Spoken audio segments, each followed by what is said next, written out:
We now go to session 3, the unseen and the human soul. In the previous session, we explored two foundational truths: that God is one and that creation is purposeful. In this session, we move deeper. We explore two closely connected themes: the unseen world and the human soul. So let us start with this theme, the unseen world. Human perception is limited. We see only a small part of existence. Yet, across all revelation, a consistent idea appears. Reality extends far beyond what we can observe. In early traditions, particularly in texts such as the Enoch writing, this unseen world is described in great detail. There are accounts of heavenly realms, structured layers of existence, and vast orders of angels. These descriptions reflect a strong awareness that the visible world is not the whole of reality. As revelation progresses, the emphasis shifts. In the Moses tradition and broader biblical texts, the unseen is clearly affirmed. Angels appear as messengers. Divine presence interacts with human history. But the unseen is not extensively mapped. It is acknowledged without being explained in detail. In the teachings of Jesus, this pattern continues. He speaks of angels, of heaven, and of realities beyond death. But the focus is not on describing these realms. Instead, the unseen is presented as morally relevant. It is a reality that calls for awareness, sincerity, and preparation. Thus, the unseen is not there to satisfy curiosity. It is there to guide behavior. In the Quran, this theme reaches a precise balance. The unseen is strongly affirmed. God knows what is hidden and what is visible.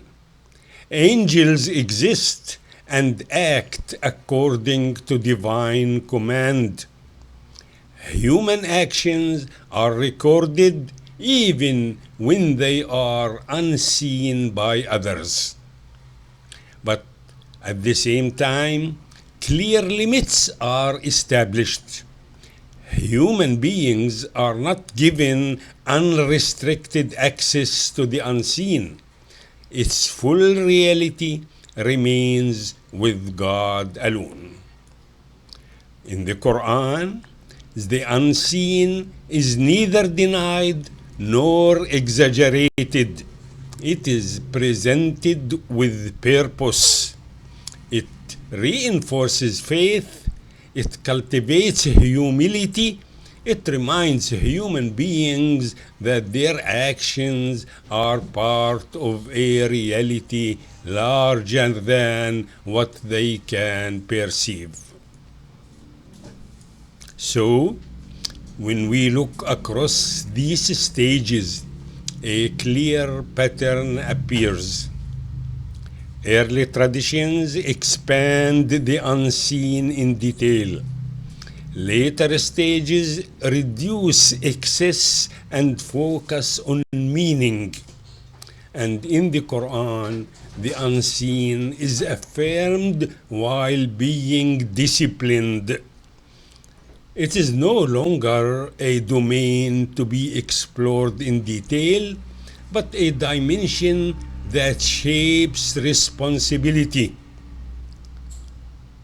What matters is not describing the unseen, but living with awareness of its existence. Now, let us look at the other theme, the human soul. Well, if reality extends beyond what we see, another question naturally follows. What is the nature of the human being within this reality? Across all revelations, human beings are not described as passive. They are conscious, aware, and capable of choice. More importantly, they are morally responsible. In early tradition, this responsibility is clear. Human actions are recorded, exposed, and judged. Nothing remains hidden, even inner intentions are known. But while accountability is emphasized, the inner structure of the human being is not fully defined. The focus was on what people do more than on what they are within. In the Moses tradition, responsibility becomes structured. Human beings are given clear commands. They are presented with right and wrong, disobedience and obedience. Accountability is tied to action, and law defines behavior. The idea of the soul exists, but the emphasis remains primarily on external actions. With the teachings of Jesus, a major shift takes place. The focus moves inward. Actions are no longer seen in isolation, but as expression of an inner condition. The heart becomes central. What a person does reflects what lies within. Purity is not only external, it is also internal. Transformation begins with intention, not just behavior. In the Quran, this theme reaches full clarity. The human being is described as possessing a soul, an inner self that is aware, responsive, and morally engaged.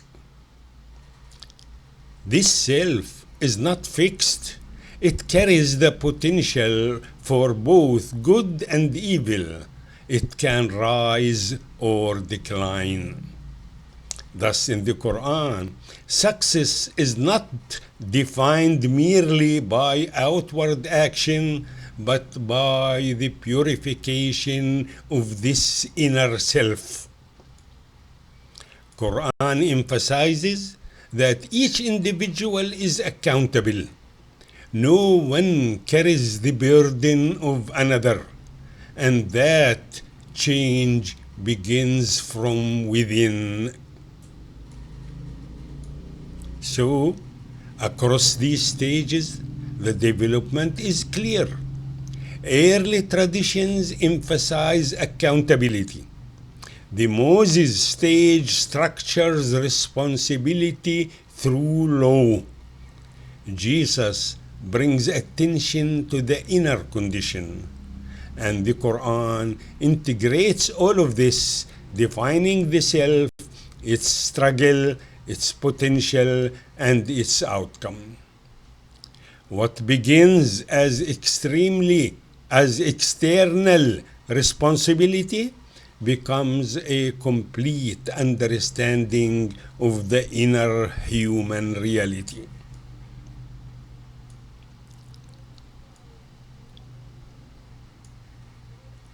Thank you for listening.